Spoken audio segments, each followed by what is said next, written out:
magandang buhay po sa lahat sa ating mga Mamigs fan.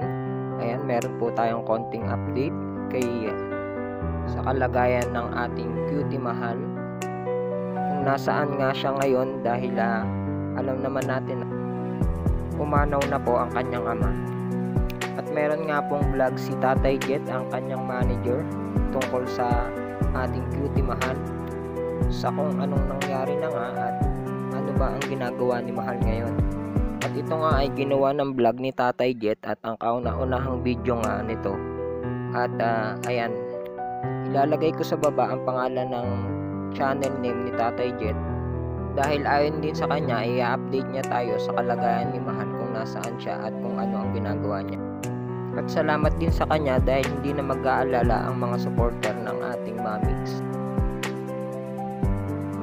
At ito nga ay makikita na natin na pumasok si Tatay Jet sa bahay nila Mix at makikita natin na nagse-cellphone ang ating cutie mahal.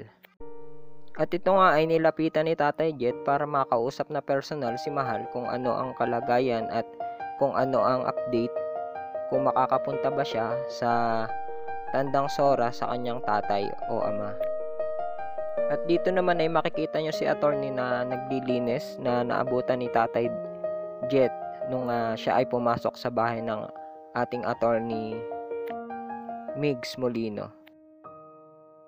At dito na nga ay nilapitan ni Tatay Jet si Mahal at kinausap kung ano ang plano at yun nga, sabi ng ating Mahal na mahirapan ito umalis dahil naka-ECQ nga, kaya ito ay nasa bahay lang ng ating attorney at syempre malungkot nga dahil sa pagpanaw ng kanyang ama at ang kanyang mata ay namagana rin sa kaiiyak ng ating cutie mahal. At ayan, sinusubukan ni Tatay Jet na siya ay bigyan ng mga positive na vibes at ito ay hindi na malungkot.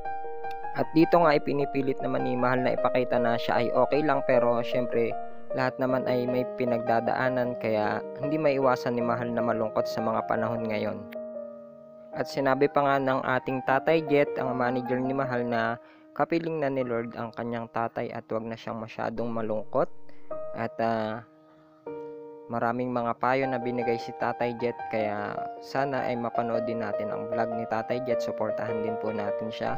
At magpasalamat tayo sa kanya sa mga updates sa ating Mamigs. Ayan nga si Mahal na naandito kay Migs Molino na hindi pa siya makauwi dahil nga sa sitwasyon nga po na ECQ po sa ngayon.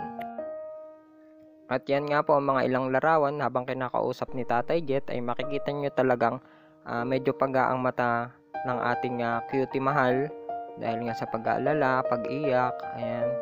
At alam naman natin na gustong-gusto niya makauwi, pero dahil lang sa sitwasyon na yon, kaya sa ating mga supporter ay unawaan po natin ang ating cutie mahal.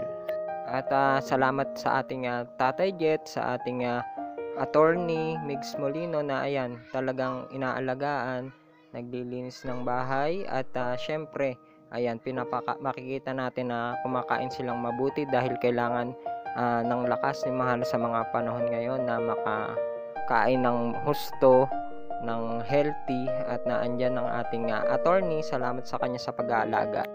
At hanggang dito na lang po muna ang update natin at nasa mabuting kalagayan naman po ang ating cutie mahal.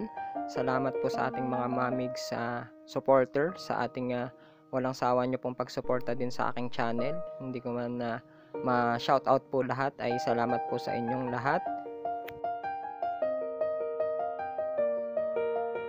Sa pagdamay nyo sa ating idol, ayan, intindihin po natin siya dahil alam naman po natin na gusto rin talaga makapunta ni Mahal at alam natin yung lungkot niya ngayon. Sa pagdamay nyo sa kanya, salamat po. Ayan, sa pagpapalakas ng loob nyo po ng ating Mamigs, lalo kay cutie mahal sa kanyang pinagdadaanan po ngayon. Thank you so much po sa inyong lahat. At syempre kay Tatay Jet na in-update po tayo sa sitwasyon po ng ating cutie mahal. Thank you so much po.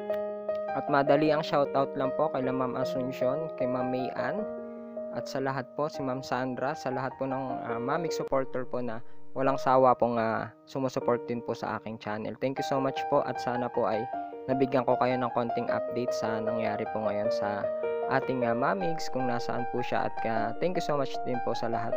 And bye-bye po, at happy lang po, at ingat po tayong lahat.